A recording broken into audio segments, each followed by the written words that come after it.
But now I have now I can do anything with my hands. Stay tuned for tricks, everybody. Oh, wait, this could be a game changer. I mean, maybe. We'll see. We'll see if the Bluetooth works. Oh, yeah, it does. Oh, well, we're a little wide. Hey, what's up, Will? Is this about right? Is this where we... All right, you can't do everything. But I think you can hear me, which is incredible because I'm using a lav mic, not holding the thing, which means I can have a sip of my coffee. And I can tell you that Mrs. Ryan's right over here. And we have Chris Rosales. Chris has a camera right over there. And you're even on mic now, right? Because I am too? Oh, this is exciting. Up in Canada, we have producer Mike. He has let his mane down. Hello, producer Mike. Greetings, sir. Oh, geez, I have you turned down. All right, this is technicals in the studio. What's up there, buddy? Greetings, sir. How are you? You look good. You look a little more relaxed than usual. Is that intentional? I am. I'm ready for my trip. We got everything figured out today, and I'm ready to go tomorrow. I'm excited. Is this your last day before coming to LA? We leave at 6 a.m. tomorrow morning. By noon, I should be within 20 miles of you, which means I'm probably a 6-hour drive away. Holy crap, buddy. I didn't realize it was happening so quickly. I thought we had another week. That's awesome. Well, congrats. We do. We're Disneying it. So, but anyway, yeah, great times. Regardless, that's very, very cool. Oh, my goodness gracious. Yep. There we go. Here it is. It's just not where it usually is. Again, Will can go anywhere he wants. If we want to come over here and see Chris, we can. We can do that. If you want to come over here and see Mrs., we can do that. Hi, Will. Will is very, very, very, very handy and utilitarian in the way that he works. But we've probably done enough of that. Do we need to do anything else? No, that's what we're doing. We're talking about cars on the show tonight. Last week was a lot of comedy, a lot of Carson, a lot of late night stuff. Chris is a big fan of cars. We know him through cars. We see each other every single week and talk about cars. So that's what we're going to do here tonight. Yes. I'm going to get my little Twiggy back here. I'm going to say thank you to Mike up in Canada. Thank you to the Instagram audience who has joined us. 10 trillion, Adrian Graham, and Popolo. All right. There's a bunch of people. I'm very happy that you're here. And here we go. Take it away, Will.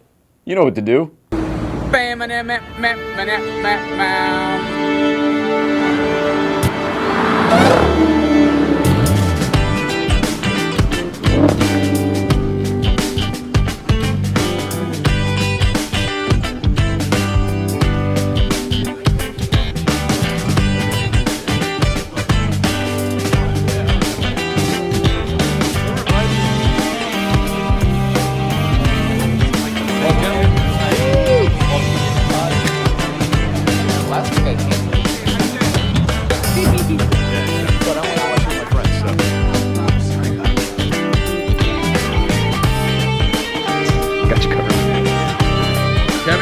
He's like, I'm sure you have a tool for that.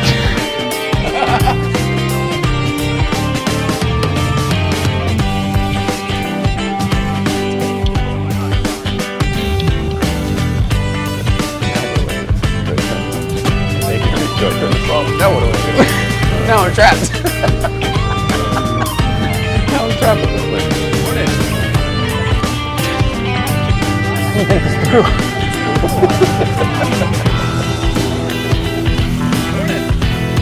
Hot here already. It's a good show.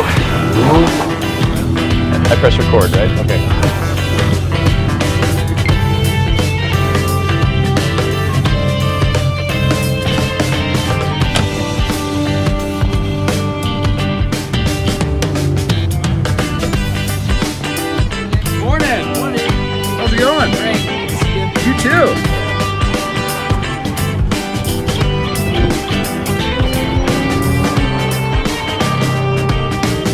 Don't think it'd be me. You can throw that in anytime you want. Well, maybe I'll do it now.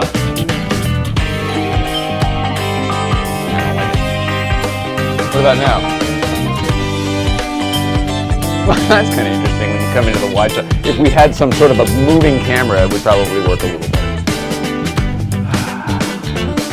This is going to be good, everybody. I got a good feeling about this one. Oh, I forgot about the bubbles. Oh, shit. I didn't even check them. I bet that's empty. Oh, we got a few here. We got a few. Oh, we're okay, Chris. We're okay. Yeah, we got the bubbles. We're okay. I thought Chris was going to get... I don't know what you can say anymore, so never mind. I thought he was going to get screwed out of the bubbles. Oh, look, we just got canceled. That's a bummer. Oh, that's a shame. Oh. But we're not, and I'll turn the bubbles off so his seat isn't too wet. And do I need a microphone now? You can hear me? I see levels. I see France. I see James Underpants. I don't know what to do. I'm going to bring this over. It's probably too much. I'm going to turn this off. Here, this will make me feel... There we go. Welcome back into the late night... Playset, everybody. Now, do you hear that noise? No. Now, what is that? I hear tick, tick, tick, tick, tick, tick, tick, like a Bluetooth noise now. Ugh. Oh, now I hear it. Oh, that's going to irritate the hell out of me if that's going to go on all night. But I guess we could... here, I'll do this, too. All right, it was the iMac. Just irony. It's been 458 shows, so these are all shakedowns, I guess. Welcome back. Welcome back to the Late Night Playset. My name is Jay Ryan. The lady to my right in the TLG shirt is Nicole Ryan. It's Thursday, April 28th, 2022. It's Tradecraft Thursday, which means you can have a toke off that whenever you want for your MS. Thank you. If you don't know, yes, she's a pretty girl just sitting here with a hilarious voice and beautiful smile and all that. But she also can't walk because she has multiple sclerosis. So we medicate over here with some Tradecraft Farms cannabis stuff from our friends at Sticky Vape across the way there. And that's what we do. So it's Tradecraft Thursday. I told you before, our guest is Chris has a camera, Chris Rosales. And I have no agenda other than this guy knows how to talk, and he's very educated on the things he says about cars. So I'm going to follow his lead. And in the meantime, I should probably tell you about my day and then what this is. for the people who follow our Instagram might know what that is. Do you know what that is, Chris? No. Yeah, how about if I tossed it to you? Yeah, sure. Oh, that was a terrible catch. Oh, okay. I thought the throw was not so great. You can't figure that out? Maybe you don't follow us on Instagram. Is that the top? Yeah. Oh, it's broken? No, what's his name? Jordan Ritz it's DP. It's the top of our shifter bar. Okay, I don't want to toss this and break something. Oh, thanks, buddy. Well, that was very thoughtful of you. What a guy. He's like, everything in there looks fragile. Yeah.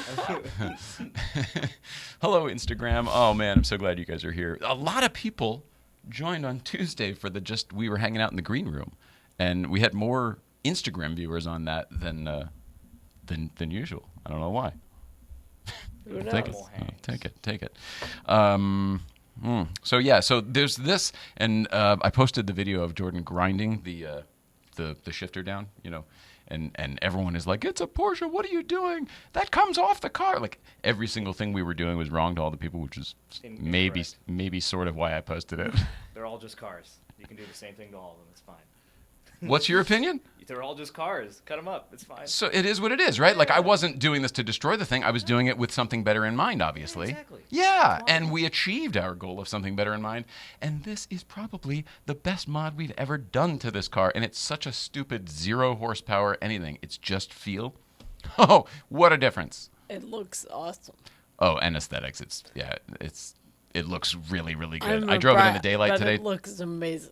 I drove it over to Damon's studio today, Paul Mcarthy's studio, and artist Paul Mcarthy, not Paul McCartney. And just seeing it in the sun, and we were comparing. He just did a new one with his, and he's got kind of red accents in his. So they're very similar in their design, but with red, and ours is with yellow. I'm kind of excited that we did it at the same time. We're gear shift bros. Cool. Anyway, shout out to WC Latheworks. Now, here's the thing, but even he's a little perturbed by it because he's like, you didn't need to do that. And I was like, look, I'm sure you didn't need to do that. Someone wouldn't need to. But the issue was, as I showed everyone on the Tuesday show, I'm not going to bring the visual aids out and uninstall it from the car to show you again. But because of the nature of how Porsche shift bar, plural, are made, call this the flat bar, the shift knob fits all the way onto it until the bar is all the way at the top of the knob, right? No problem, as long as you have a knob that can accommodate that. The one that we wanted was an entirely different shaft and everything, and the shaft bottoms out here. So that means that you would have a little tiny collar and another ball on top of that, adding 1.5 inches to 2 inches. Doesn't sound like a lot. When you're looking at it in the car, all of a sudden we were in a rally. I was bumping into the air vents. It's a big deal in that little space. Like, It's a big deal. And it looked ridiculous, and it's not where it's supposed to be. Just everything about it's wrong. So what we chose to do, instead of, we could have asked this guy for another, can you make it differently? Whatever the fuck. I loved this thing so much. I was like, we just put that shifter in. It's not the stock shifter. The stock shifter's in the corner. This is an upgraded GT3 shifter. I was like, let's make it exactly how we wanted. It's a fucking part we put in anyway. I'm thrilled. I'm sorry, but the internet's up a roar. That's a Porsche. I'm like, I mean, whatever. It's just a little bit of steel. I'm happy we did it. And if you want to see it in person, come on up to GVBC tomorrow, because that's where it'll be. Okay, so I just mentioned that I went over to Paul Mcarthy's studio today to hang out with Damon. We'll get to the why in the future, not today. But it was really, really great. Have you ever been over there? No, never. All right. I didn't know what to expect other than, a lot of people say, oh, yeah, I've got a building, or, oh, yeah, I've got a studio, or, oh, yeah, whatever the heck, or, oh, I'm in art, but we do movies too, or I'm in movies, but we do art too, whatever the heck. You're in this town, you've heard it all. I'm continually amazed and impressed by just how put together our damn friends are and all of their enterprises. This place is a legitimate bona fide movie studio, and not even to today's standards, to yesterday's standards. Everything is done by hand. It's all real art, clay sculpture, foam casting, resin casting, fiberglass casting, vacuum forming. It's all the old stuff that I know how to do, that I love, actual tangible stuff, and about 300,000 square feet of it. That's so multiple cool. building, multiple soundstage style size buildings. And the sets that we did go in were incredible. We went into a forest that was 15,000 square feet. I took a picture of Damon and me just hanging out in the meadow. Here, and I'll put this up. Let's see, I think we can do this. There it is. Oh, shit, I did that wrong again. I always do it backwards. Here we go. There it is. All right, check this out. Here we are. This is inside. It doesn't really show the whole thing. Here, maybe I don't know how much. I think I'm allowed to show all of it. It's an amazing place, but here's going into it. Welcome to my forest. We're in a forest. We're in the forest of Wonderland. Holy crap. Quite different than most. This is incredible. The house is built to 3/4 scale, so it looks a little bit off. There's a house over here in this forest. It's unbelievable. Keep in mind, we're inside for all of this. It's just one That's little so soundstage. neat. There's a Western bar from a Fistful of Dollars or whatever. I mean, it's really incredible. And Paul Mcarthy's work is incredible. If you know who we're talking about, he's known throughout the world. I guess maybe you'd call him a political artist. I'm guessing. I think that's what you do. But you can't go to a place like that and not leave with all sorts of stuff. So allow me to open the viewer mail segment and show you what we walked away with. Some of this stuff is going to be given away for sure. One thing's going in the green room, and one thing I think I'm keeping because I can't wait to look through it and learn more about our friend's dad. Paul Mcarthy, to me, is our friend's dad. I know he's an artist. I've heard the name. I've seen some of his work. The 85-foot tree in Paris. Looks Yep. like a lava lamp. It's that shape. Anyway, so we left with this book from their library of things about Paul Mcarthy. So I can't wait to. Here, you can take a look at this while I open up the other stuff. Here you go. Thanks. That's big and heavy. Great. And I've never been a skateboarder my whole life, but people hang them on the walls, and I do like them as art. So I have one of his Paul Mcarthy political decks by the skate room, and this is Nice.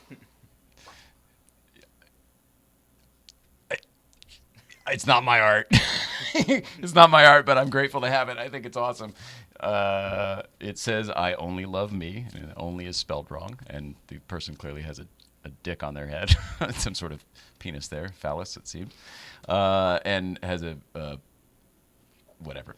There's a whole series of these, and apparently it's a very specific person that people would know. I don't want to say the name because politically we don't do that on the show.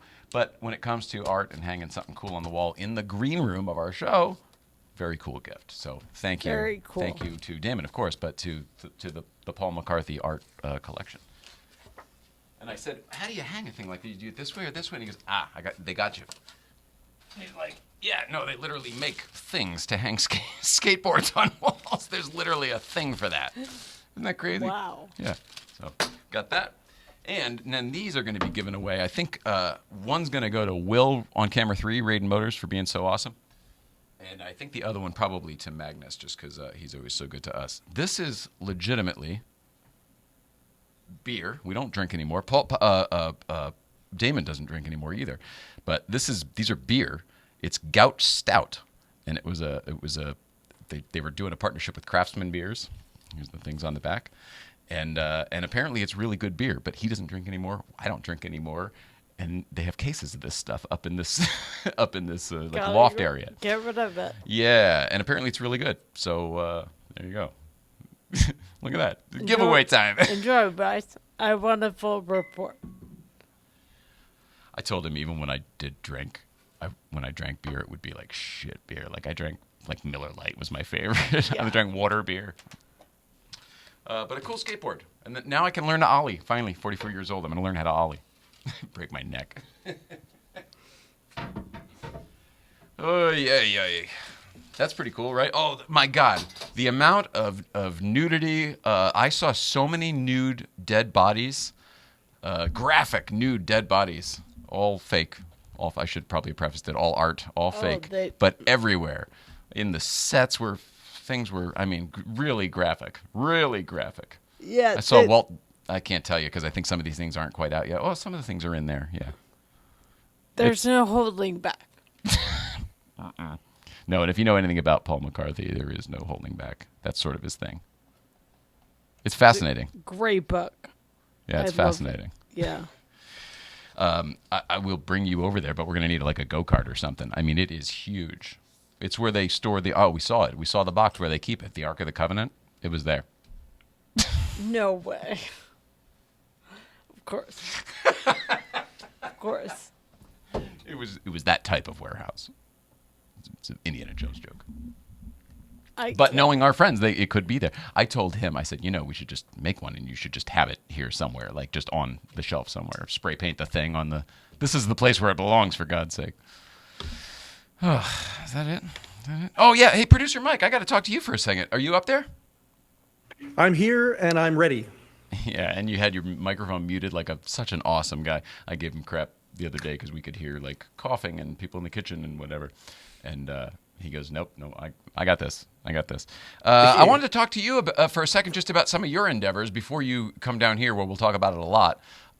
Sure.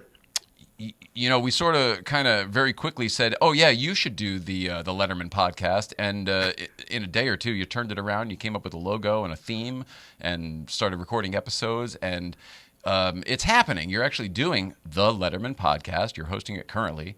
And I wanted to know how it was going and see if you could tell anybody about some of your upcoming guests because they've been pretty good so far. Yeah, it's tremendous. What we're doing is a mixture of people associated with the show and people who have been affected by the show.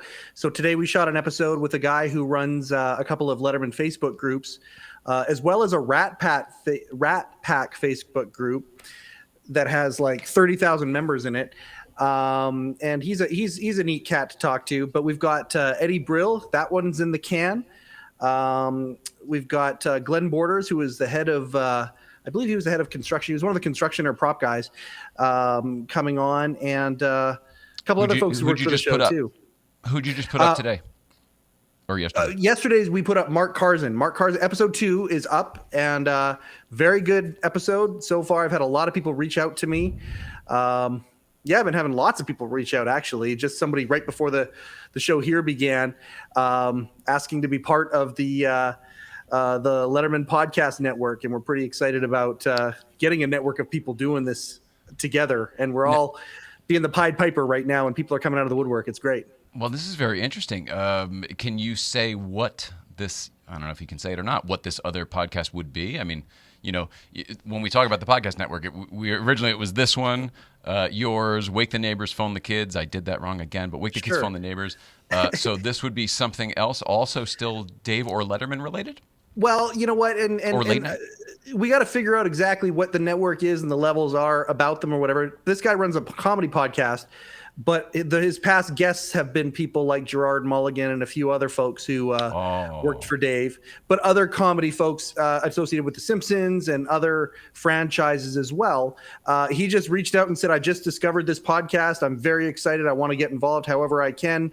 Whatever we can do to support each other, let's do it. And I've been getting lots of those over the last few days, so it's a lot of fun. Outstanding, buddy. Congratulations. Keep it up. Keep it up. Keep doing it.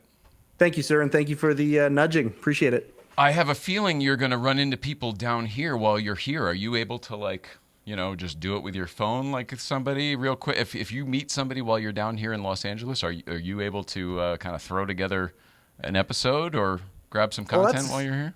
Yeah, that's the nice thing about having the YouTube channel. We can figure out ways that we can. Oh, hold on. Let's call an audible here real quick. This is my granddaughter. This is my granddaughter right here. Daddy's here. Daddy's here. Are you going home, my love? Hello. Okay. I love you. I'll see you in 10 days, okay? Okay. Love you. I'm so sorry about that, guys. There we go. She's just saying goodbye to me right there. So. Wait, do you want to take a minute? Was that your actual goodbye? Do you want to take... We don't have to do this. This is not that important. No. She slept over last night, and we've spent the entire day together, and it's been lovely. And when I came down here, she knew I was saying goodbye. She's just come down to get her shoes. So all right. We're all that's good. Adorable. That's your granddaughter. Thank you. Which it blows me away that you have a kid, let alone grandkids. That's the one we wrote the book about. Yeah, she's doing great. Okay, there you go, baby. You're on camera now. Say hi to everybody. She looks beautiful. She is beautiful. She's Bye. Yeah, I got that too. Say bye. Let's go. So anyway, yeah, we will. Bye, baby. Sorry about that, guys. There you go. And that's how you know it's live, right there, everybody. I love it. Yeah, we will definitely be able to do like little shorts for the YouTube channel, if not a full podcast. And I can't wait to do that and have all sorts of fun little types of things that will go onto the Letterman Podcast YouTube channel. So it's going to be great. Thanks for giving me that time to say that. Of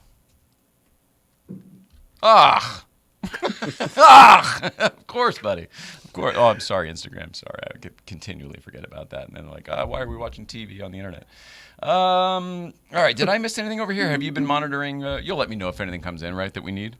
You betcha. I've already told them I'll filter the questions. All right. Letterman Podcast. Paul Mcarthy, viewer mail. Hellos. I think we're it. We're done. We're right on time. It's a great time to tell you. Tell you what I heard. They say they say all which separates men and boys is the coverage for their toys. What types of toys are we talking about today, Mrs. Ryan? Collector cars and the whatever houses that insurance. Or really anything that requires insurance. Anything that needs insurance. That's exactly right. You couldn't have said it better myself. You're welcome. Licensed in most states. St. Clair Insurance shops top providers so you get the best coverage for your toys. If you want to dial them up, you can use the phone, or like we do, because it's 2022, we use the internet and we go www.coverageforyourtoys.com, coverageforyourtoys.com. Coverageforyourtoys.com. And tell Jeff St. Clair that Nicole says hello because... I can't. I know that joke is in such poor taste. Like, I really don't know. It makes me chuckle, but I would imagine other people cringe. It's about me, and I laugh every time, so everyone can get over it. Excuse me, Jay? Yeah. Very good. Yes, Hal.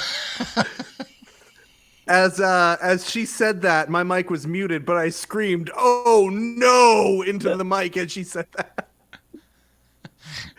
Wow. I love you, Nicole. Well, that's our joke. So he knows our joke. Is that the first time you've heard it? Maybe it's the first time he's heard it. That's the first time I've heard it since I've been part of this incarnation. Yes. We started doing it right around that time when you joined. So.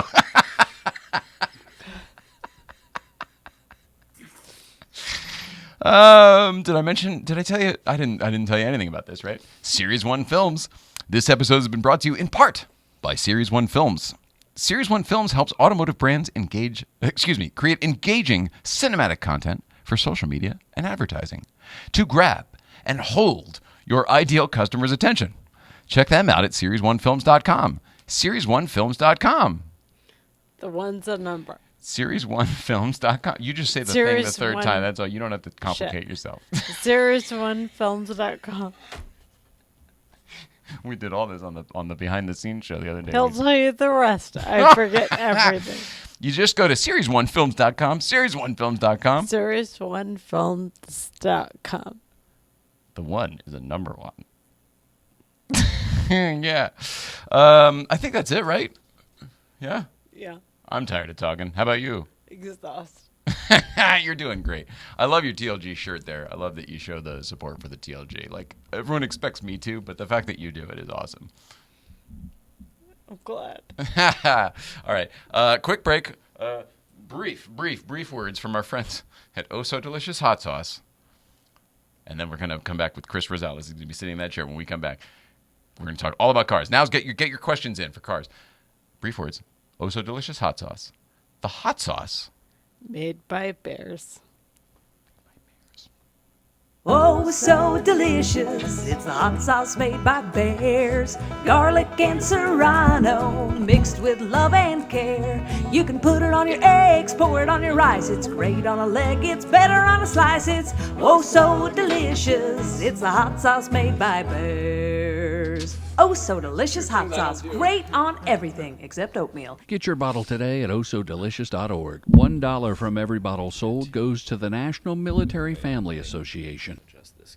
I'm Johnny Lieberman, and you're watching LNP. What does LNP stand for? Late Night Playset. Oh, yeah, that's right. I've been on there. Yeah, good show. You should like and subscribe. Like and subscribe. There you go. What are you driving today? 63 356B.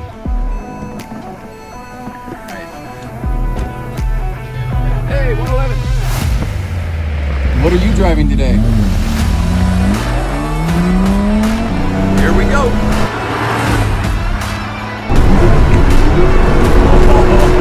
Oh, this is fun, David. Thumbs up for sure. This just proves that you don't have to go fast to have fun. You don't have to go fast. Can you see my smile already?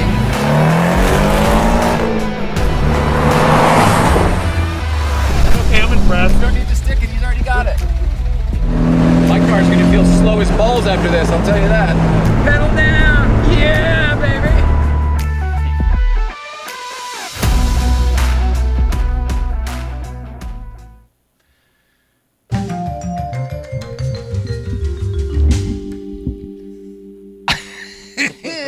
And we're back. Welcome into the studio. Chris has a camera. Hello. Thanks for coming here, buddy. Yeah, of course. It was awesome. I loved it. This is just absurd. I know this is like the 400th show or whatever, 430 something. This is my first time. This is astounding. Like, this is amazing. Like, I just want to walk around. It's like, but yes.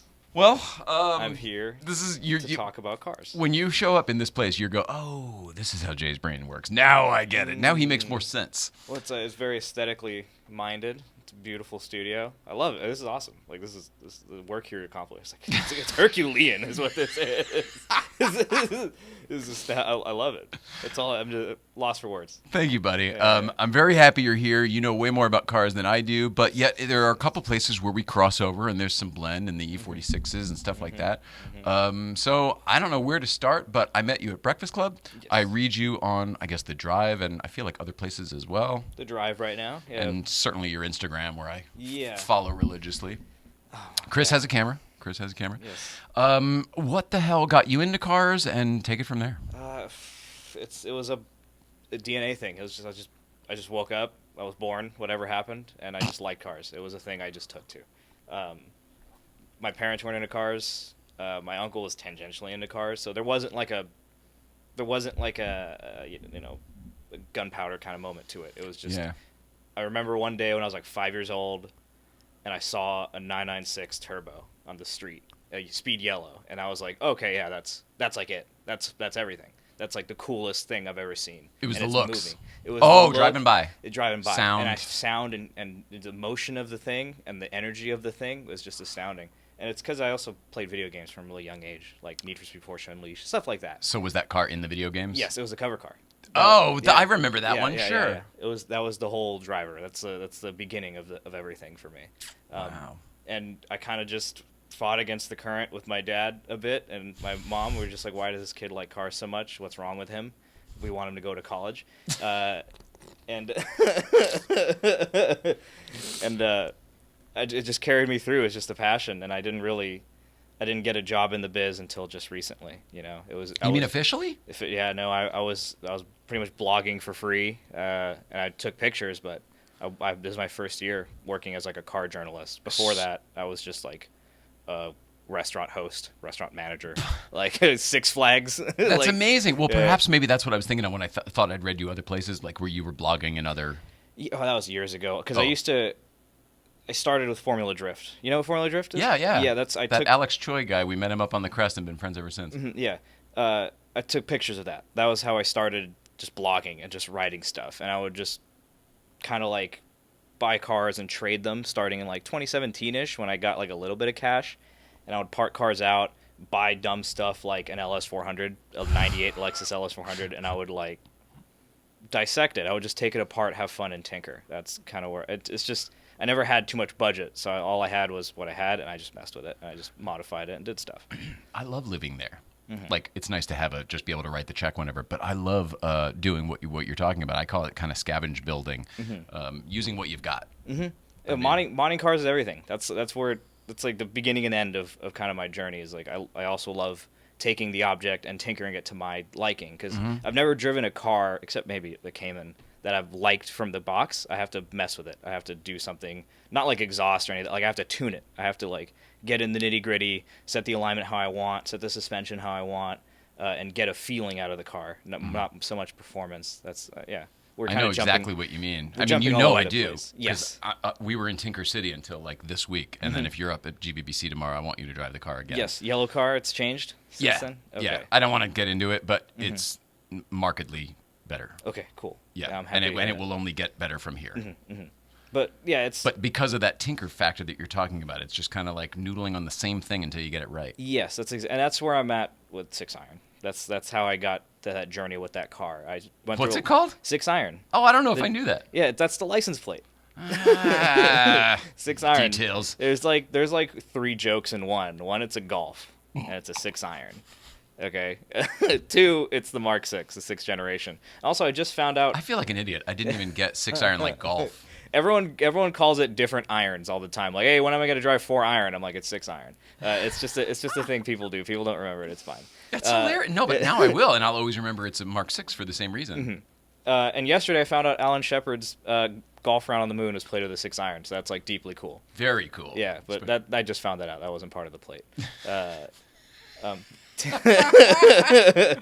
But that's that whole journey. There's so much I'm missing out. Because loves NASA. Yeah. Hey, NASA's great. I love NASA. They're forever stand NASA, especially the 747 and stuff. We're NASA too. No, I'm big into all that old aviation stuff. All the aeronautical stuff. The thing with aviation is so many more people know so much more about it than me, so I can't like speak with it. I just like airplanes. That's kind of where I'm at with Nothing wrong with that. Like airplanes are cool. Like I like a MiG-21, very chrome, fast. Yeah, a good Soviet aircraft. Yeah, that was the center. Like the thing was built around the engine, right? Right. Yeah, that kind of vibe. Yeah, the nose was open. That kind of stuff. Wow. Airplanes, distance appreciation. Cars, very. I love cars. They're right here. They're all the time, and that's why I write about them full time. So you're gonna probably do this for the rest of your life in some variant, because how could you ever go to like do something else now that you're doing your passion, right? That's the concern and the joy, equal measures. It's one part of I have. Oh, so this is the only thing I can really do. I have no other skills. I mean, writing can go a lot of places, but my expertise is writing about cars and breaking stuff down that's technical.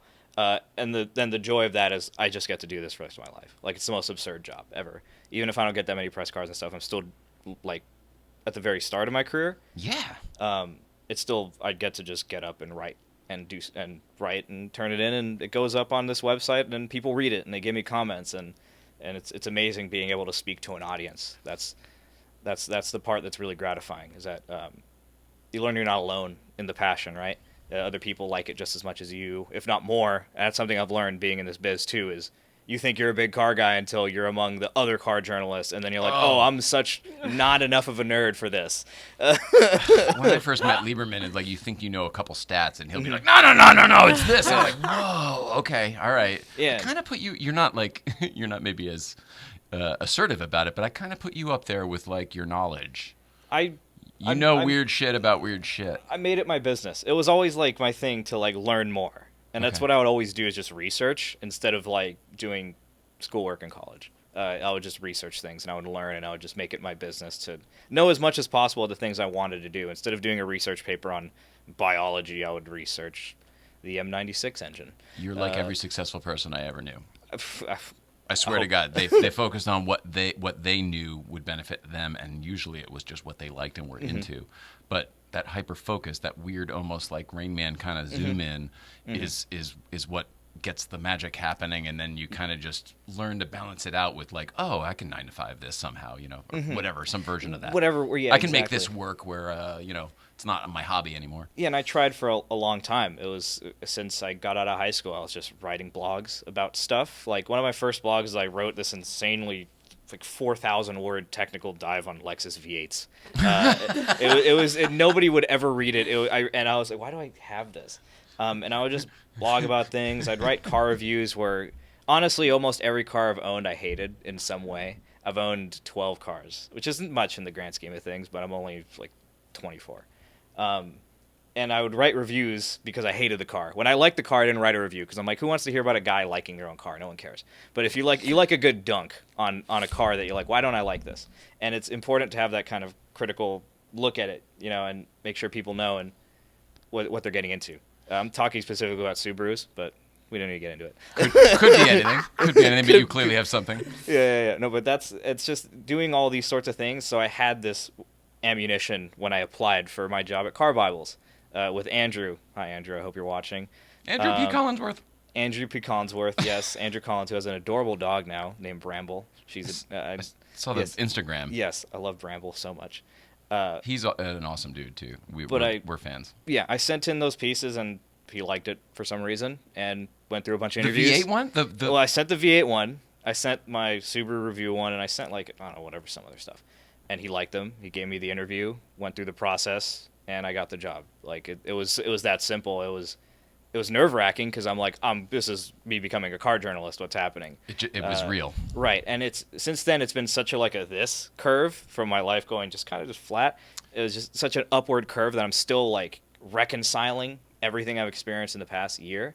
It's like I'm still it's coming to me. Going back to the space shuttle, you're not even fully up to speed yet. Mm-hmm, exactly. I'm supposed to be running, but I'm not quite running yet because I'm still catching up to the fact that I'm here. And your velocity is increasing still. Yeah, that's exactly. a wonderful place to be. Yes. Carol Leifer was here once, and she told us. She goes, enjoy it. Mm-hmm. Yeah. Don't lose touch of all the stuff you have to do. Enjoy the fact that you're where you want to be. Yes. It's hard to remember that sometimes. It only happens once, right? And once you get up to pace, it's a different feeling. So I'm savoring it for sure. Even though it comes with its difficulties, it comes with its self-confidence thing. You kind of you're entering a biz that's intimidating. Or at least for me, it was intimidating to be a car journalist because it's so competitive, and you have to have a voice, and you have to be good at this job to make sure you keep the spot. And that's something I worry about every day. It's like, how do I get ahead? How do I keep doing better work? It's just rigorous. That's really good, right? You don't want to lose that. I don't want to lose it. Yeah. It's the hunger, right? It's the hunger, and especially now that Car Bibles, we got moved over to the Drive, so now we have a new place to stake our claim. Did it kind of just get absorbed? Like it's just part of the Drive now? So the former Car Bibles crew got absorbed in the Drive. Okay. So now you'll find us there. Great. And next week there's going to be an exciting thing on the Drive. You'll see it. Can't wait. Part of it. Very, very cool. And now we're a little more focused on DIY stuff, but we'll see in the future. But that's kind of where I'm at, up to speed on the career. Is we're still on the upward trajectory, I think. Was because you're a car fan your whole life and you're always reading and researching, was getting press cars an ultimate goal for you? Oh man, that'd be so great to. Yes, it was always cool to get a press car. But it also, when you get it, it's weird. It's almost like a non-feeling. You're like, oh, it's a car. It's a car that someone let me borrow. It's like a glorified rental. It's every other goal you think, oh, once I get this, then I've made it or whatever, and nothing changes anything ever. No, exactly. That's something That's something that's the crux of what I'm getting at is you never crest the hill, right? You're always like, we're still going up. The horizon's there no matter what. You never get around it. No, you never feel like this is it. I've done it. And I've had I've had a lot of moments in 2021 where I'm like, I should be feeling this is it. I've done it. And I didn't feel it at all. It was just like, okay, well now there's more work to do.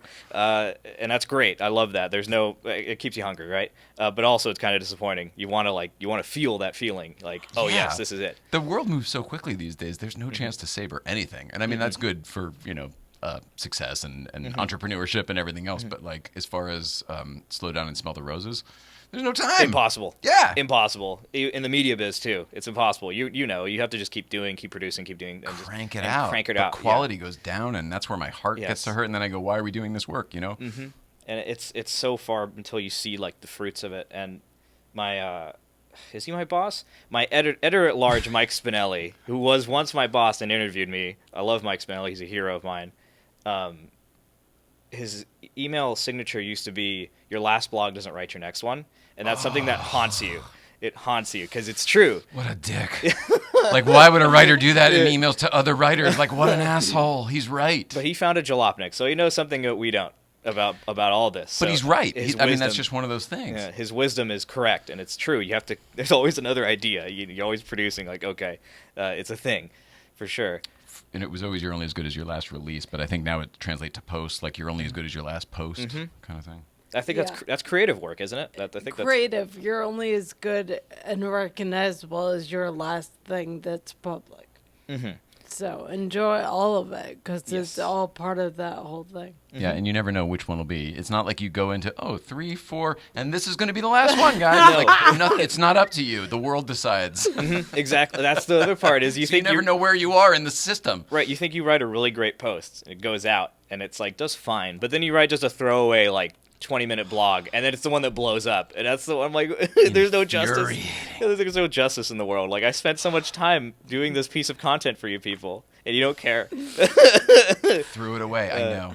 But it's fine. That's just the creative life too. That's the creative life is you don't decide what resonates with people. They say you gotta practice detachment. Practice detachment from your creative work, which is so hard because you're like, but I'm putting me into that. Yeah, but you want to bear your heart out to the work, right? That's what you think makes it good. That's what I think makes the work good. What makes it good to me, but to the ones who consume it in this fucking minutia crazy pace, I don't think they care. I don't think so either. They just want to click on the thing and they think it's interesting and they click on the next one or whatever. Page views, all these metrics I don't understand that I really shouldn't be concerned about as a writer, but they still pay audience pays my paycheck. But how negative shit will get way more clicks than positive shit no matter what, even if it's about the same car or issue, whatever. It's even like writing, because what I like to... Brevity is a skill in a writer. It's a skill I need to learn. But I like going on a bit about technical stuff. Yes. Yeah. No, never Hilarious. me. Never me. Yeah. Brevity's a skill I need to learn. One for Nicole. Yeah, there you go. I've noticed brevity serves me well in my posts, so I'm learning how to implement that skill a bit. Just shorten it down. Cut the words in half. I can do it on the post because you edit, but in real life, it's blah, blah, blah, blah, oh no! In real life, I can't stop. I keep going. And go like right now. We're not stopping. Like if it's just something I'm prepared or with a small group of people, I can keep my wits about me. But whenever we're at GVBC or whatever, and there's tons of people around, I'm like, I can't control this energy. I am bazonkas, and I have no idea where I am or what's going on. GVBC, I've also been practicing being quiet lately. I've been actively deploying just don't talk. It's been a thing. I think it's been really valuable, actually. I've been actively deploying this at GVC when I'm just with when I'm with Will or Sarah or Burns. I'm talking to them. Who's Burns? Burns is my friend Andrew with the 944 Turbo. Turtle? Air-cooled turtle. Oh, yes, his name's Burns? His name's Andrew, but we call him Burns. All right, I'm sorry to... He's gonna lose. Sorry for the speed bump. I'm learning all the people that I already know. Air-cooled turtle. Yeah, Water-cooled turtle. Yeah, air-cooled turtle. Air-cooled turtle. It's because he has that 912. Anyways, I've been practicing... Such a nice guy. I've been practicing the art of saying less things because I do recognize I say a lot of things. And it's been interesting just listening a bit more. And I've learned this with you as well, just listening a bit, not talking so much. And it's a really valuable skill, especially because I'm supposed to be an interviewer in my job as well. I'm supposed to sit there and listen. You pick up on a lot when you're not talking over things. someone the other day was like, "Oh, she hears everything and pays attention to everything," and About you? yeah. Mm-hmm. And that's a big skill that no one takes into account. Like, it's valuable. Good job. Yes, and I'm actively deploying it because I would do the thing where I was at GBC and I would just interject and I would just say things out of turn, and I'm like, okay, this isn't gonna work. Oh, is that what you meant when you said you learned from me? Yes, I did. Yeah, no, it's it's okay. It was a valuable skill. It's something you learn something from every person you meet, right? And you. That's something. But it's either I want to be that way or I don't want to be that way. Right. Well, also, it's what like, do we give you? Also, another thing I've been deploying is I don't want to disturb someone else's peace, so that's why I just don't talk. Oh, that's huge, Yeah. especially up there. Exactly. Up there, we all go up there to be in peace. Some of us really appreciate that. Right, and it's just That effort from you. Thank you. But I say thanks, but chat away. No, a lot of people don't. We talk about read the room a lot. I'm cutting you off. I'm so sorry. We Don't- talk about read the don't room a lot. worry, A lot of yeah. people don't have that ability. The fact that you're saying that you're modifying your behavior intentionally, that shows that you do have that ability, which is awesome. You gotta be socially conscious. That's something I didn't. It's weird because I never struggled with that. I think I'm just learning different dynamics because this is like the first time I've gone out in the world as a little butterfly or whatever. I think we're all learning it after COVID too. I think we're a lot older than you, and I feel like we're relearning shit too. It was like because I was young, COVID, and now I'm full-time job. Now I'm in the workforce. Yeah, now everyone's learning socialization all over again, depending on where they're at and what they're doing. It's kind of fascinating. It is. It's to interesting. me. I find it so interesting watching all you guys try to figure out avenues. It's amazing. And I don't like crowding people anymore. Like, or not that I like to before. You were never crowded anybody. I just like. Hey, everybody, look out, Chris! Here comes Chris. Close stander. I'm just trying to be more conscious in my interactions these days. You know what I mean? I used to be a real. I'm still self-confident, self-assured. I'm just trying to rein it in a bit. I gotta say, you and Turtle did nothing wrong the other day when I was like, oh my god, it was the other other thing, and it was like that one wouldn't stop, and then you guys came over, and I was like, no, you're fine. I'm trying to get rid of this one over here, and then these guys. It was like juggling people. I recognize that. Don't worry. No offense taken. I was just. I love you guys. I was just like, it's okay. Just I don't want to. I just saw their faces. They were like, hey Jay, we want to. Whoa! Speaking of Will, never mind. Will came over and apologized for that whole thing. Who did? Will. Who's Will? Why? On camera 3. Why did he? He wasn't even there. So the energy that someone brought. Oh, he felt it too. Yeah. Oh, that's hilarious. And he came over and was like, I'm sorry I didn't get between that. Oh, that's so thoughtful. I love how people take care. Like a lot of people, you included. Like a lot of people kind of sort of take care of you. You got to read the room. You got to cut through the vibes, the bad vibes, and open the good vibes. I feel like that's working out these days. I feel like everyone who comes up there is like pretty much fucking cool. Yeah, they're extremely fucking cool. Like, and when it first started to get big, and we were like, oh, I don't know. It's concerning, yeah. And lately, yeah, I'm amazed. I'm like so grateful. It's great. GUBC is becoming a thing. Like, even with the photographers in the entrance, I'm like, is this Pebble Beach? What's happening? We said that. Yeah. There's like 3 different spots where they're, maybe more than that, where they're on the way up. And my feelings are only a little hurt because I don't have a cool enough car for people to take a picture of me.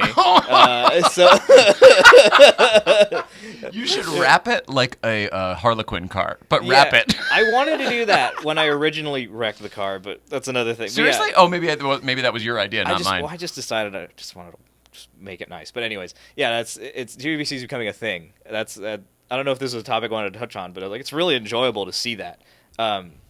Maybe there's less familiar faces, which I'm like, so I need to stick with my little group, which is like good and a bad thing. You got to meet new people. I find it's for sure. It's been cyclical for me. So it's been a constant turnover. Like, we've been doing it for so long now that it just seems like, oh, there are all these waves, and it's like, oh, there's this wave of new people, and then like 60% of them stay, and then another wave, and 60% of them stay, or whatever I don't know what the numbers are. Since December 21 for me. That's the first time I went to GUBC. I remember this distinctly. Yeah, December 21. No. What am I talking about? Can't be. December 20. That's what I meant. It's better. That makes way more December sense. 20. But that's still the end of the first COVID year. Yes, it was. And so you never went up when the restaurant was open? Nope. I used to go there in high school when it was like midnight. 2 a.m. with my ZHP. But not Friday morning, though. But not Friday mornings, never. And I'd never experienced the Newcomb's restaurant ever.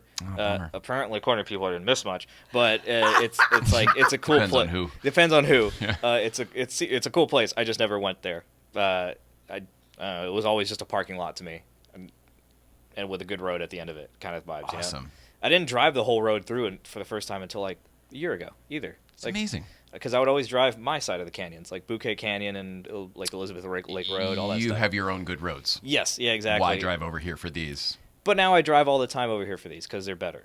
Oh, wow. Okay. Your words. Yeah, exactly. But anyways, what were we talking about? Career. Yeah, just now we're here. Now I'm a car journalist. As a matter of fact. Excuse me, is Jay? absurd to me. Oh, excuse me. Yes, Hal. Yes, Hal.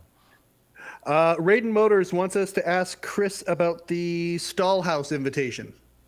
No, we can't tell that story. We can't tell that story. But I'm a mid-century modern guy. Is that as in Stahl, like at the top of the hill? Yes. But that story. I don't know if we could tell that story on the air. That's all right.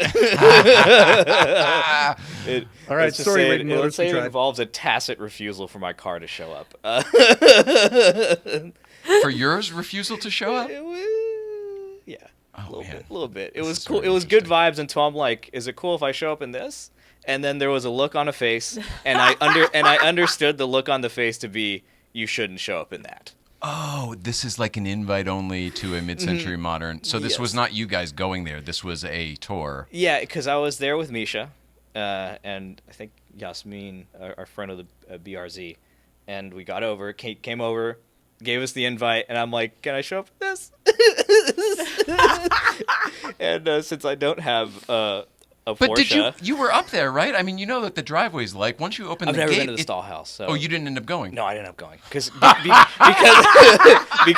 I took the look on the face to mean you shouldn't show up, kid. Oh, that's so bummer. That's crap. I was a docent at the Eames House, and like the mid-century modern people are not as stuffy as the people who think they're mid-century modern people are. And if anybody doesn't know what we're talking about, you will know this insanely house, the Stahl famous House, place. It's in the top of the Hollywood Hills looking down, but you'll know it from... Oh, jeez. I'm casting no aspersions on the Stahl House. It's a beautiful home. I didn't feel welcomed. Who put on the tour? Because sometimes it's the tour people. Should I say? Yeah. It was no, it's up to you. Yeah, William Baker. Oh, okay. Yeah. So. He ruffled a few feathers up at Breakfast Club in the past too, so I like him. I like him, and I love what he does. I mean, I'm such a mid-century fan. I wish I could remake the look on the face. Was it his face? It was his face. Oh, that's hilarious. It was just deep disapproval of my scruffy GTI. Well, you know what? I mean, then he's had that same look from people up at Breakfast Club for some of the stuff he's done with his videos and stuff. So it's okay. I think what he does is great, and I'm sorry that didn't work out. That sucks. I didn't know that. It's fine. It's okay. There's nothing to worry about. But yes, I wish I could have gone to that. I'm sure I will. It's fine. I'll go one day. Not in the GTI, obviously. Well, I'll get you in over at the Eames House, no problem. How's that? Great. Go check that out over the Palisades. Once I acquire a better car, I suppose, because 6-iron's not doing good. Why? It's it's been breaking consistently, like weekly since I fixed it. Since you put it back together? Yes. So it's been like there's been a new thing all the time. And yesterday I was in Glassell Park. Is it Glassell or Glassell Park? Glassell Park, right? Anyways, and it had a coolant leak. Is he talking about Gramercy Park? Yeah. I have no idea. Like Eagle Rock. Is there a key? Eagle Rock. I was in Eagle Rock. I was leaving lunch with Misha. And, two S's, two L's. I think it is Glassell Park. Glassell Park. It was Glassell Park. Johnny will know because he lives there. But I had a big old coolant leak. When my car started screaming, it was like, check coolant. And I'm like, it's fine. It doesn't. I didn't check it until I like got gas and I realized I was like about to run out of coolant. So then I found the leak. It's just this little, and I'm tired of it. Car stopped braking, and I've spent a lot of money on it at this point, like an unwise amount of money. And my working theory is that I revived a shipwreck, and this is the bad vibes coming out of reviving the shipwreck. The dead sailors are coming out. You know This what I should mean? have been a Yeah, total. This should have been a total. Yeah, actually the Dude, universe. you're dark, but I see where you're going, and I get it. Like the universe. This car was built on an ancient Indian burial ground. That's kind of weird because the car was great. It was astoundingly good until I crashed it, and then the I fixed vibes are it. shit And now. the vibes are shit now. And you can't change it. Like we talked to we're fucking hippy dippy. You know what I mean? Like we're like, thanks for getting us here safe, yellow car. Not literally, but like I'm telling you that I say those words in my head. Right. Yeah. And no, I do too. Like Pat on the I steering always wheel. give a pat on the steering wheel. Yeah. I love the car. I love the car deeply. It's there was definitely maybe because I wrote the article about the whole thing where I'm like, it's not the end of my journey with the car, all that crap, all the sentimental stuff. And maybe it was. Maybe that's the truth of the matter. Maybe the journey was supposed to end there, and that's where we're supposed to part ways amicably. Supposed to, fine, but it didn't. But it didn't. So how We're do we here now. rewrite from here? Yeah. Well, I don't want to sell it. I don't want to get rid of it. I like the car too much. The car's gonna love hearing that. Yeah, the car's gonna love hearing I'm that. serious. Right? Yeah, sitting all the way back home because I'm not hearing it. if the car's alive, then it's all the universe in it can hear you. Mm-hmm. Herbie could hear from the garage. I'm not gonna sell it, but I think now it's time to search for something that can take me reliably to and from Los Angeles from Palmdale because I need that to happen. I'm tired of things breaking. Internal combustion? Oh yeah. Just checking because Will got that cow volt or whatever. Cow bolt. I'm not Will. I have good taste. I'm sorry, Will. I'm kidding. Your Bolt is great. Your Bolt is good, and your 911 is good. You should sell the Aston. That's all. Why? You don't like that one? No, I like it. He just doesn't love it in his heart. I could see it in his eyes. But we've talked about it so many times, and like, what else does he do? And then you'll never get that car again. Like that is a cool car to own. Yeah, it is. It really is a cool car. think It's so imperfect. It's just. It's so Aston. It's one of the best looking cars ever fucking made. But then it drives fine. It drives okay. It drives fine.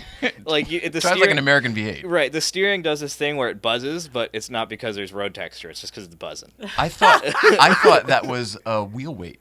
Maybe it was that. I'm not sure because I haven't driven Will's, but I drove they all have that little weird shimmy. I drove Paul Rivera's V8 Vantage, and it was the same thing. I'm like, this is cool, but also, why do I feel like I'm sitting? This dash is like as long as the desk. Yeah. Like from here to Nicole is the dash. It feels like, Yeah. and the shifter. You need a Swiffer to get all the way. Yeah, and the shifter's only fine. You can't see out of it. It sounds great, but it's like it sounds great, and you pull up somewhere, it's amazing. It's amazing. But you're right, driving it, it's what the Top Gear guys said basically. It's beautiful, but you don't. And Every time you open the door to look at it, you're like, oh, I wish it was more than it is. Like, it's not quiet enough to be a daily car. It's like loud. There's like road noise and stuff. So all that stuff like you drive a Cayman, like a modern Cayman. It's like quiet. It's great, and you can just use it all the time. And the V8 Vantage doesn't do that, even though it's beautiful, unlike the Cayman. You know Damon McCarthy's white GT3? Yes, the 991.2 awesome. GT3. Yes. Fucking amazing. That's a great car. I've driven it. I've housed it on the fucking crest. But I just passengered it around town today, like over downtown, like railroad tracks and awful streets. It felt like a limousine compared to you. Really? Oh my God. I told him, I go, dude, this is so nice. He's like, because TLG built this a race car basically, and it's just rough compared to that. Oh my God. 991. I have an interesting relationship with 991 GT3s because I love them and I hate them at the same time. Ooh. I mean, there's not much to hate. It's just like because I drove Sean's GT3. His like crazy emotion. Sean Lindauer's? Yes. Yeah, his is that thing was built. set. And I drove that, and it was like perfection. It was amazing. Like the steering was great, and like the suspension setup was amazing. It did this perfect thing where you turn in and it rotates, and you get on the throttle and it neutralizes straight up. It's beautiful. And then I drove Misha's Touring, and Misha roasts me constantly for my comments in the car. I just didn't think it drove great, but I think the steering could have been better. There's something with the E-Pass, the electronic power steering in that car. There's something. I think it's the tire choice he has on the car. But he thinks it's fine, so I don't disagree why is about he gonna listen to me? Porsche Power Electric Steering. I don't care for it, even though everyone says it's the best one. I thought Sean's car was overbuilt. I was like, this is too much car for you. It's a lot of car. I was like, this is too much car. Sean's car is amazing, and it's still E-Pass, so it's still not like the brimming with whatever you want from the steering. Not like your car, which has this great steering with like texture and stuff. Yeah. Oh, it's so much better now. 991s, it's that engine It's like but it's the engine is the part that gets you. It's that 9,000 RPM. Yeah. And it's just the way it has like 3 different distinct tones in 3 different rev ranges, and that like valve overlap at 8 to 9 grand. That stuff. From grumble, like a grumbling growl, to screaming, to what the fuck? To where it's like, is this braking? Yeah. Like, no, it's fine actually. Sounds like a steam leak in the Titanic. Yeah, I love 991s, but they're like too big too. My issue with it is the size and the greenhouse, and the pillars are way too big. Yes. I can't see out of it. I don't know, but anyways, that's my GT3 opinion. It's mixed. People are like, how could you talk about that about God, dude? Like, well, I was gonna say, like, but once you go drive one, like I don't care which one you've got. They're all so stinking capable, and like no matter who set it up, whatever, they've all got pluses and minuses, but they're all sickly awesome. And the 991s are very pretty. That's the thing that they have going for them. I like how 991s look. You disagree from the with me? outside? No, I mean, I do agree with you. I think they're better looking than the 9971 in particular, but I don't like what they did to it. They changed the car. I like that the 997 is still a little bit upright. Like, it got even more squat and flashed and wide. And I don't know, I kind of like the old bug look. I like the classic ones that are a little more like windows you can see out of and stuff. We agree on this. I think the ultimate GT3 is 9971 3.6. I agree. That's the one I want. The Revy little motor, Yeah. just like this weird around town thing. I like People didn't. It was not the favorite one. They liked the 0.2 so much more.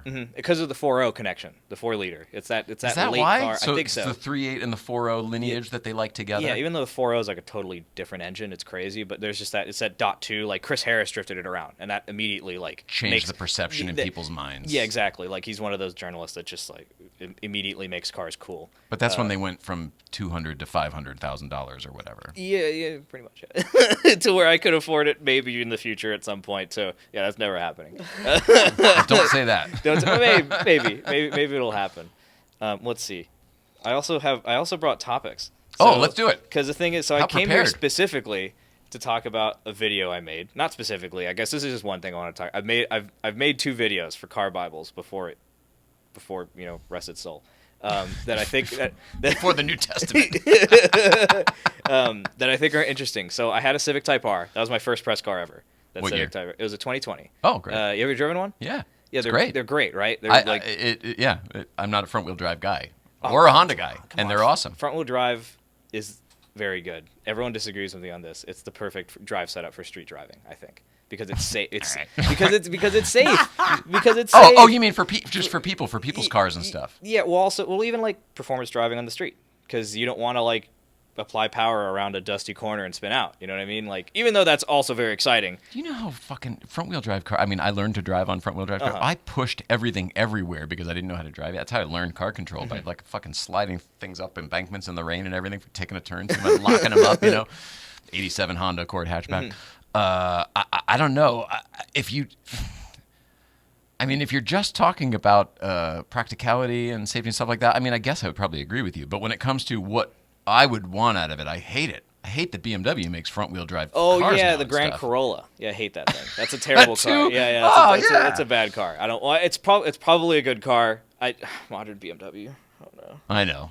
Oh, dude, no, you can't even get into that because I'll just start raging. It's like they were once great. They were the best. They were the best, and now they're who cares?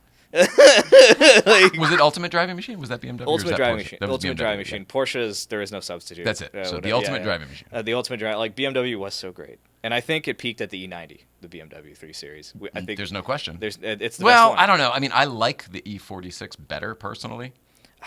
Like from looks and drive and everything else, because the V8 was just not the car for me. But the E92 IS that they had with the 335 with the IS. limited slip and that you could tune with a fucking $50 it was like $150 you get like 100 horsepower out of it. 400 horsepower. Yeah, I'd love a 335. That was an awesome car. Mm-hmm. It was the limited slip that made it though. Yes. Without that, it was just another tuned. But that was one of the great BMWs, right? But anyways, okay, back to the Civic Type R. Sorry. Front-wheel drive. Get me Front-wheel going drive on is BMW. good, in fact, contrary to popular belief. Fiesta ST is proof of this. Front-wheel drive is very good. But I did a video on the front suspension of the car, which is really clever. It has this, like, separate hub carrier thing. So I just want people to watch that because it's a really good video. I also wrote a couple articles about it. Where do they find it? At youtube.com/carbibles. That's the one. Watch it. Leave a comment. Hope you enjoy it. That kind of vibes.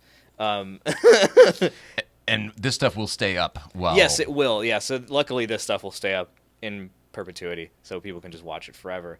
And also, there's another video. I'm blanking on my other video already. Well, that's it's right. fine. Here, We think don't about have it to for 1 second, and we'll go through a couple of comments that are on YouTube. Irene Sure. Hoffman says present. She's James Gilboy says, did we have to bring one? Sorry, I don't know. Hi, James. Irene Hoffman, I think James is my coworker. Oh, okay. Yeah. Mike, Mike, she is bootyful. Oh, this must be the kid from earlier. Jay, did you ever consider that the reason you have together friends is because you and Nicole are together, in quotes? No.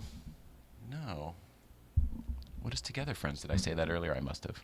That's my problem. I remember, it was like conversation. I don't remember what the hell happened. Yeah, I don't, dude. I just enter conversation and I exit it. You know what I mean? There's on-ramps and exits everywhere, yeah, right? And I don't remember what happened in between. It's you enter the commuter vortex or whatever it is, right? Like sometimes it scintillates and you remember it, but honestly, I don't remember half of what I talked about. Yeah. Okay. All right. So watch the video on YouTube watch the video on YouTube. And I also wanted to talk about sim racing. Oh, What we did at CXC. Okay, I'm going back. Yes. You're going back to CXC? Yeah. Okay, when? I don't want to go with you. I want to go without you guys. The whole point was I need to go without you guys because I talked to the owner afterwards, and I was like, look. He's like, so what'd you think? I was like, look, it's fucking amazing. I mean, it's amazing. Yeah. But I couldn't get a feel for this with all these jabronis who know what they're doing, walking around. They're all I'm literally invisible. Every time I voice my opinion or what I want or whatever, it is completely, yeah, we're going to do this. Everybody had their own thing. You all knew exactly what you were doing. You were there happy to have the experience of doing it on this really like expensive, cool shit. Yeah. And to me, I'm like, so tell me about sim racing. I mean, like, I want to learn about I was so remedial. It was like a second grader and people who were just graduating high school. It's fine. Sim racing's for everybody. That's the point. It's democratized. Point being, it was not very much fun for me. I'm sorry. So I said to the guy, I said, I want to learn how, I want to drive a car I know on a road I know or a track I know so that I can actually like see what the frig is this as good as everybody says it is? Like, can I train my brain to like it? What you guys did help me with is those goggles. I didn't think I could do the goggles, and previously I couldn't, and you guys locked it in, so I was like, the goggles where it's at. VR's a game changer. VR's where it's at because suddenly things are the correct distance, and you can see and you look around. That, it was your choice to see whatever you wanted. It was really cool. Screens are tough. It blended that line. It fooled me. VR is amazing these days. I love sim racing in VR because you're immersed and you kind of just I've done this things where I like get in the sim rig at like in the afternoon and then I get out at night and I just like lose my place in the universe. It's like being at the casino in Vegas or whatever. You just lost 10 hours. Yeah, exactly. You get out of it, you're like, okay, well that was amazing. And I have this little sim racing group I race with all the time. That's why I'm such a nerd about it. Yeah, I know. Half of you were in the damn room. Yeah, exactly. We had they brought in lunch for us and we're all sitting there. I go, oh great, at least we'll be able to break now. We can all just fucking talk and whatever. Nope. It was just all. And you guys are in this league and whatever the fuck. And then the owner was really impressed. So then they were talking about it, and then he was talking about how they modeled some of the tracks that these guys raced and everything. Nope. Oh yeah, but I was like, it must be like what other people when I'm and Letterman this and Dave and Carson said that. And, I'm so sorry. No, it's awesome. Misha and I we're so deep into sim racing. It was clear, but you're both really good at it. Oh no? No, dude. It sounded like it. So there's like normal people. There's like Misha and I, and then we call them aliens, where they just like are the perfect drivers, and they're always faster than you, and like you get on certain simulators, and you're just always gonna lose. You're never gonna win, and that's when it gets frustrating for me because I'm like, I'm quick, please, like let me win something. I win at home. Yeah, I win at home. Yeah, exactly. I win at home. Leave me alone. The sim racing's amazing, isn't it? Like, yeah, it was you pretty clearly amazing. want to get back into it. Well, I want to go check it out to see. I think I could like it. Mm-hmm. You know what I mean? Like it wasn't enough to see if I could like it, but I think I could based on the screens and the whatevers. That was like all fine. I felt like I enjoy my Xbox experience even more. But when they put me in that truck, that fucking trophy truck, yeah, that thing was cool. I was really good in that one. Like other than when I intentionally did the barrel rolls at the end. Because it made sense for you because there was motion. It straight up did. I was like, oh, I know how to do this in real life. Let's fucking go for it and just pedal down. And it was awesome. You know what? We might have that stuff still in here. You want to take a look? Let's take a look at the trophy. Roll it out. Yeah, let's see. There you go. Look at that.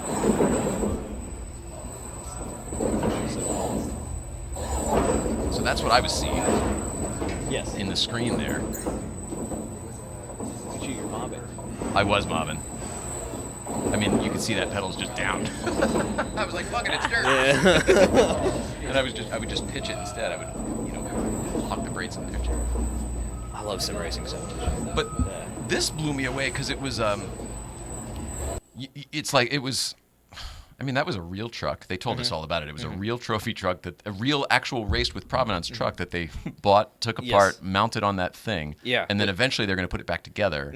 And so they could put sponsorship on it again. And they engineered the whole thing. They did like the motors. It was like $1 million, right? That's what they said? It was $1 million just about. They tried to keep it at $1 million. Oh, he tried to keep it at $1 million. Okay. I think the budget was probably originally $1 million. Yeah, but it keeps going up. That's sim racing. I mean, it wasn't done. It was amazing, but it wasn't. They had more. They were planning on doing more. And they've already done so much work. There's like, this is what I love about this like CXC is they do so many imperceptible things that you just don't know they're doing. Like the whole VR calibration is like their own everything. That's what Misha was saying was so good. He was really amazed at how they having all the pieces isn't that hard, but how you make them all work together is where the magic is. Like if you had a sim rig over here and you put VR on it, getting that right takes a long time because you're just gonna get motion sick immediately. If you just throw a sim rig, throw a VR headset on a sim rig, you're dying. I feel like that's what happened to me the first time, and I go, nope, I don't like it. I'm out. But they had all those hourglass things or whatever they're called, those little eye motion things. Yes, yeah. And is that what makes it better? Yeah, and it's just like a couple tweaks. They make it more comfortable for the person. Sim racing is fascinating. It's going somewhere really exciting because in the pandemic it got super popular. And it's kind of it's ebbing and flowing. But the real guys were doing it. The real races were done on sim for a little bit. And that's what improved it so much is all the racing drivers got bored and they got on the sims and they started roasting the sims like this isn't realistic enough. And they told the simulators, these guys who make them, how to do it right. They bug check the fucking simulator. They're exactly. Like, more this, less that. And now they're like astoundingly accurate. Now like the pros use it to practice kind of vibes. Along with like these crazy multi-million-dollar simulators in their racing team headquarters, that kind of thing. Yeah. But I just wanted to touch base on the CXC because I thought that was super cool. And I'm also working on the piece right now, so I just wanted to rehash the memories. Well, I mean, here's the thing. Reggie couldn't go that day. He was supposed to go, and then he ended up not being able to make it. And so he and I are kind of at the same level of sim. Like, we both like it, and we both, have played with it, but we're not, like, in a league, and we haven't spent 10 hours at a time where you lose half your day and whatever.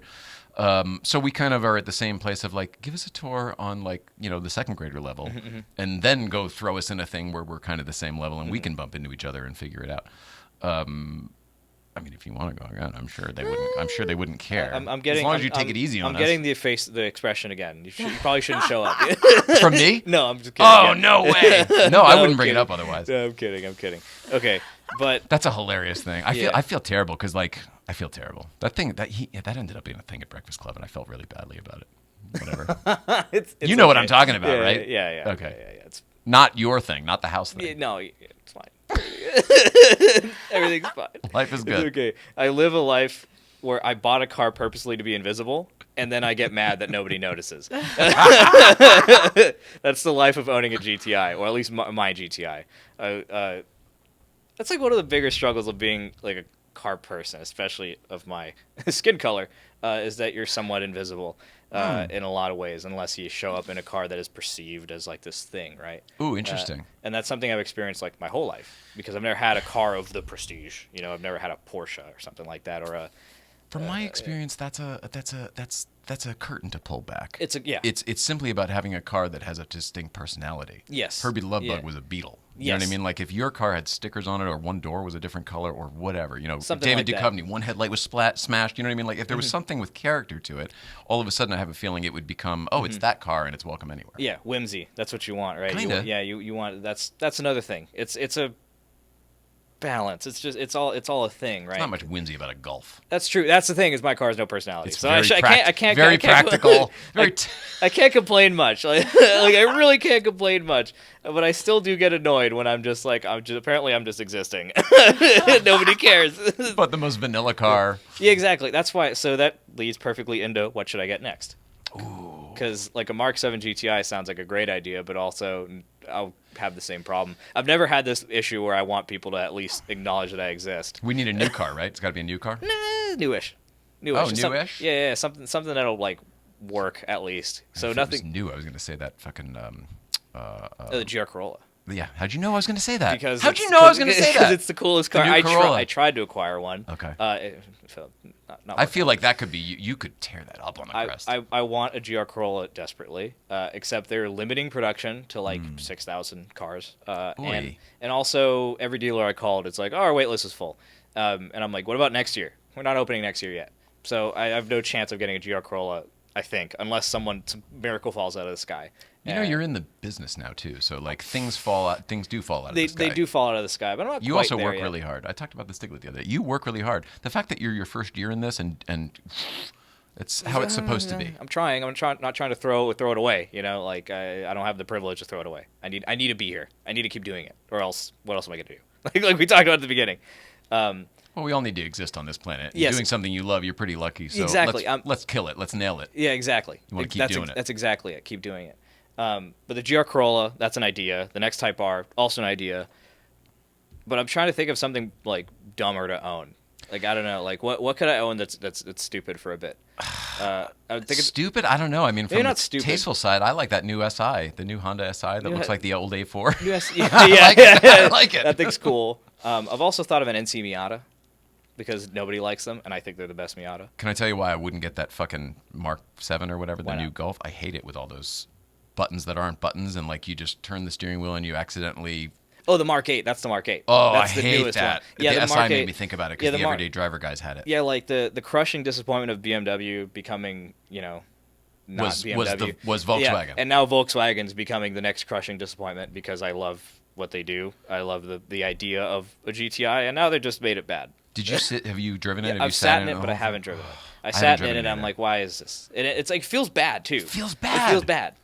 And I'm thinking, there's no way I can avoid interacting with this stuff if I was even just driving. And it depends how you hold the wheel, but I tend to do the palm thing, like baton style. Same here. And it so you doesn't don't work. hurt your thumbs. Yeah, and then also backlight the buttons, like all the typical stuff we've talked about for months. It's just, I don't understand why the Mark 8 did that. And I've heard from some insiders that there's a big management shakeup at Volkswagen because of this car. That makes sense. I've heard this from other companies in the VAG portfolio. It's supposed to be the pure one. Right. And so I've heard that there are angry people at Volkswagen, and they want to change this. So we'll see how the Mark 9 goes. If there's going to be a Mark 9 Golf even, because you know how the world's going. We're going towards EVs. But they have to do one more. They can't leave it with that, unless then the Mark 8 is the last real one. You were going to say Miata, too. But NC Miata is an idea I've been having. Will has been a terrible influence in telling me to get something. He's good at that. He's good at being a terrible influence. He's good at being a terrible... He's telling me to, like, just to buy something deeply impractical. Because that's what he does. Because, Will has no practical... Except the Bolt. But then, have I told you the Bolt off-road story? Has he told you the story about off-road? I saw the pictures the other day. Yeah. Jordan Ritz says, Chris, you rule. Still waiting on the review of my SC. I haven't... I need to write it, Jordan. It's been so long. Actually, Jordan, please tell us if you sold the SC. I'd like to know. I have the answer to that. He did. It is gone. It went to a friend. It is still in the family. We talked about it yesterday morning as he was cutting my knob off. Oh, jeez. $1 million. Yeah. I wish Will was here to tell this story, but hi, Cat. Sorry, Will. We went off-roading. So the most recent press car I had was a Frontier, a Nissan Frontier, the newest one. New. I'm gonna write the Frontier is the pickup, right? It's the pickup. Yeah. And why I say new in air quotes, there's an article coming on why it's new.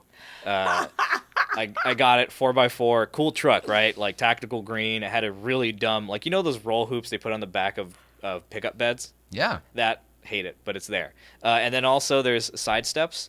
I grew up with everyone used to add those to all their pickup I don't trucks. understand. What's the point? What do you do with it? It's just a style thing. It's either for rollover or you mount all those KC lights on the top, right? Something like that, but there was neither of that was happening here. It just said Frontier on it, and I'm like, why? Okay. And then I had side steps. So we took it off-roading, and I invited Will to come off-roading with me. I'm like, we could take the Frontier. Frontier. Sorry, I've been told I pronounce Frontier incorrectly. I say Frontier. I heard it. You said it. Frontier. But I was almost going to make a comment about it. There's someone in a movie or something where they say Frontier. Yeah, Frontier. Frontier. I'm going to pronounce it correctly. So I invited Will to come off-roading with me, and he said, I'm bringing the Bolt. Yeah, I'll pull the picture up while you... Yeah, and he brought the Bolt, and I told him to wait for me at the gate, and we cross over on a trail, and I just see him jostling around in his Bolt, and this man, I let him lead. I let him set the pace. Okay, I thought, Will, he's He's a measured individual. He's an adult man. He wants to get home. Okay, he wants to preserve his new purchase. He spent a lot of money on this really nice little EV, and he starts bombing down this trail like he's Colin McRae. I'm not even kidding. He is caning. Let his air pressure out? No, nothing. None of it. He didn't do anything smart in this situation. This is Will, like, being gung-ho as I've ever seen him. There you go. You showed the tire. I took that photo. And I followed him down the trail, and I'm in this proper 4x4 truck, and he leaves me for dead. He's like hundreds of feet ahead of me, just going quickly because he has to keep the momentum up. And I'm just astounded he gets so far. And we get up a hill, and I catch up to him a couple minutes, and he does this thing. And he looks. I'm done. Yeah, and we look at the tire shredded to pieces, and I'm like, oh, dude, like, why, Will? Why'd you do this? It was what's the word I'm looking for? It was a spectacle. It was like a train wreck. You didn't want to stop watching. You knew something bad was about to happen, but you didn't want to stop watching. I would have just driven on that for the rest of the day because it was shredded. You can't even tell from this picture. You or somebody else posted a different picture where it looks. I mean, it was completely torn up. It's like a sweater that's been unraveled all the way around. Yeah, and I'm in this big truck, and he just sends it in this bolt. Like actually, we use send it a bit too much these days, but what does the bolt sent it weigh? I know it's electrics, but it's still pretty light, right? 3,600 pounds or something. like that. It's not light. It's like an EV because it's these It's batteries. not light, but it's the size of this desk. It's still batteries are heavy and dense. Okay. And he I mean, it was admirable how far it got. It got like way too far. There was people the people on the side of the trail were like shocked. They were like, it was like about to incite a riot. People were like, what's happening? Like, people were about to get confused and like start running and panicking. It was so confusing. This cow just going up the trail, like dodging rocks and stuff. There was like a dude in a Bronco behind us who saw this happening, and he legitimately stopped and got out and started looking and just watching this thing go down the trail. There was a people in a Isuzu in front of us who pulled over and let him by and were just laughing. And there was another couple in an FJ Cruiser that actually pointed and laughed as he was driving. and when his tire was popped, the lady was like looking like wow, that happened. It was probably the greatest experience of my life. When somebody says to me, hey, I've got a press truck, do you want to go off-roading? To me, that means in the press truck, not bring your own car and we'll both do it. Will wanted to go wheeling. He wanted to test the bolt's capability. Okay. But I feel like if he would have let the air out of the tires a little bit, he probably would have been okay. Probably would have been fine, but yeah, it's Will. That's amazing. It's Will. You gotta love it. The next day, I took Misha off-roading in the press truck, so that was the actual experience. But he just bought a beautiful off-road truck Yes, too. he bought the Defender, and that's why I'm trying to get him to take it on a trail. I see. You're breaking him into off-roading. I'm breaking him in, and I let him. I took him around in the Frontier, and I took him. You know where like Bouquet Reservoir is? Mm-hmm. Yeah, there's this a beautiful. little bit. Yeah, there's this beautiful lake reservoir, and you can go up on a mountain straight up, and it's just. I showed him like the best spot to off-road ever. Awesome. And he's converted. Awesome. And we're gonna take him in the Defender. That'll be fun. Mm-hmm. Well, I hope so. I think it's surprisingly capable. I don't know about those tires, It's but not same thing surprisingly. if you let the. It's as capable as a Wrangler, easily. It's amazing to me because it doesn't look like it looks too polished. Yeah, it is. It's a bit, but the V8's more durable than the straight six for sure. Got it. Because it's just a big old V8. Low RPM tech. And the straight six is insane in that car. It has like a supercharger, a turbo, and a hybrid. It's like way too much for an off-roader. Yeah, it's like, and when you pop the hood, it's terrifying. It's like, oh, this is gonna break anytime. But that's how the Bronco feels to me. It looks like, wow, a bunch of animals made a nest of wires in there, and they didn't cover a shit. And my editor Andrew has good opinions on off-roaders because he says things like trail serviceability. But anyways, which new trucks don't have. But okay, sorry. No. It's time to wrap it up. We've gone. It's in 90 minutes. Okay, cool. How do you feel? Is there anything we didn't mention that was on your list that you wanted to get to? The list is just I actually covered most of it, so I'm pretty happy about it. Did you enjoy the experience? Yes, this is amazing. Okay. I was challenging myself to show up today because I haven't been on a podcast in months. The last time I was on a podcast was when I first started at Car Battles, when I was full of confidence and stuff. So kind of just like going through the curve of that, I'm like relearning. I'm kind of like now that I'm settled. But anyways, you were great. If that helps, I feel like I interrupted you constantly, but that happens when I'm excited about the guest talking to the guest. So it's okay. Sorry for the viewers, but it's good. You need to rein me in, like we discussed. I talk too much. I didn't find that at all. I think you're great, and keep it up. I don't know why it's news to me that you're so new. in this. So just keep it up. I'm really happy for you. It's really awesome. Thank you very much. We'll see you tomorrow at GVBC. Yes, we will. I hope so. We're figuring because. Oh yeah, you got to figure out your because Piccadilly's on your car there. I'll bring something, but it's because Misha and I are going to a race this weekend. We're going to Laguna Seca. So cool. We're gonna go check that stuff out. But anyways, so.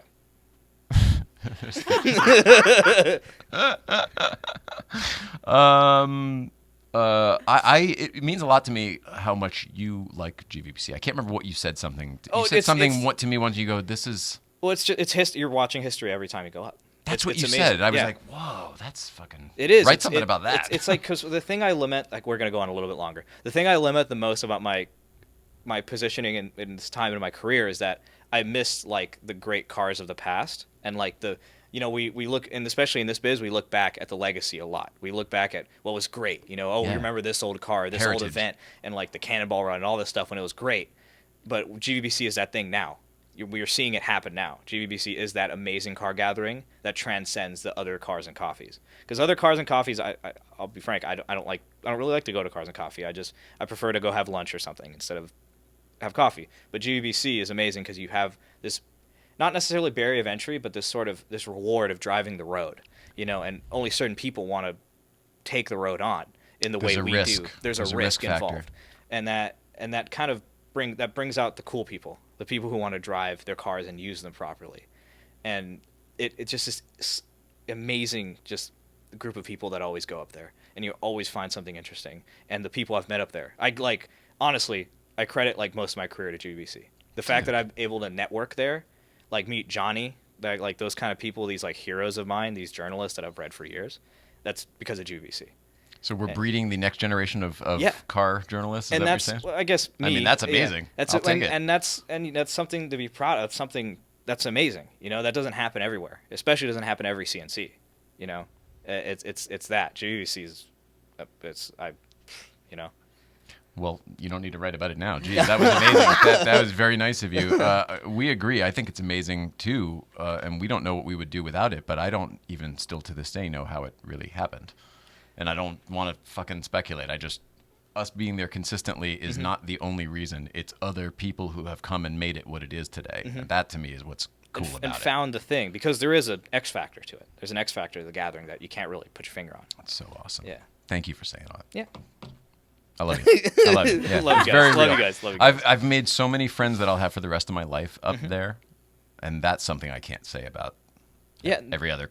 That too, just exiting the pandemic and going to that, Will and Sarah, they're my friends. These are people now I forged a relationship with. Well, that's where we're going to be tomorrow, folks. If you want to come up and see what it's about, as well as look at our new shift knob, the whole shaft. Next week we're back with Mark Carson. Mark Carson is huge. It's a really good get for us. He is responsible sort of for the look of Late Night with David Letterman. He took all the bumper photos and has the Late Night Bumpers book that's available now on Amazon. We're very excited to have him. We're going to have him live in studio. And then later in the week, Mr. Producer Mike from Canada will be here in that chair where Chris is sitting right now next Thursday. So Mike Shazam will be here as well. And real quick, to do with Mark Carson, he just asked us if we have any reaction on the announcement that James Corden is leaving the Late Late Show in 2023.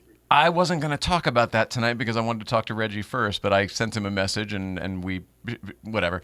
Okay, so if everyone heard about that, James Corden will not be renewing. When Reggie was here a couple months ago or whatever, he was talking about how there was a renewal coming up and nobody knew what was going to happen. Now we all know what happened. I told Reggie, put me in, coach. The show's not going to go away. There will be a Late Late Show that will just find another host. I will be very curious if it's an entire new show or if they just plug in another host, because what they made over there, what they've created, is pretty awesome for a late night show in today's environment. It's something different, which is hard to do. Yes. Yeah. And it's really enjoyable, and it's fun, and it's creative, and the producers who are involved are great. And, really, the host is not as much of the show as people think. It's really about what has been created. It's like F1. The driver isn't everything. He's one facet. Yeah, exactly. So it'll be interesting to see what happens. And we still love Reggie. I love Reggie. Love Reggie Watts. Yeah. I've had lunch with him twice, both magical. He's such a good guy. I love Reggie. Yeah. So that's what's going on. I love you. We love you. Chris has a camera. We love you. I love you. We love you. The royal we. Yeah. We got producer Mike up there in Canada. We love you. Fly safe, buddy. We'll see you here in Los Angeles next week. Fly safe. And Can't to wait. everybody else, Thanks, guys. have a great weekend, right? We'll see you out there. That's it. Love you. Love you. See ya. Love you. We love you. Please love one another.